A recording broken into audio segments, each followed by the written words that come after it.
மக்களுக்கு உதவி செய்யணுன்றதுக்காக தான் கோர்ட்டும் போலீஸும் இருக்கு.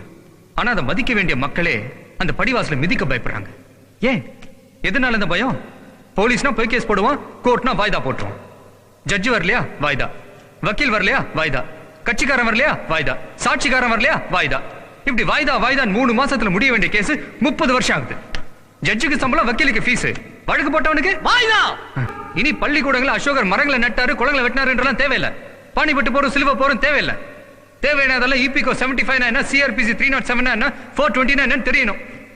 பள்ளிக்கூடங்கள் அடிப்படை சட்டம் கட்டாய கல்வி ஆகணும். நாட்டில் எல்லாரும் செக்ஸ் கல்விக்கு குரல் கொடுக்கறத விட்டுட்டு சட்ட கல்விக்கு குரல் கொடுக்கணும். ஒரு ஹிந்து கீதை தெரிஞ்சிருக்கானோ இல்லையோ, ஒரு முஸ்லிம் குரான் தெரிஞ்சிருக்கானோ இல்லையோ, ஒரு கிறிஸ்டியன் பைபிள் தெரிஞ்சிருக்கானோ இல்லையோ, ஒவ்வொரு இந்திய குடிமகனும் இந்திய அடிப்படை சட்டம் தெரிஞ்சிருக்கணும்.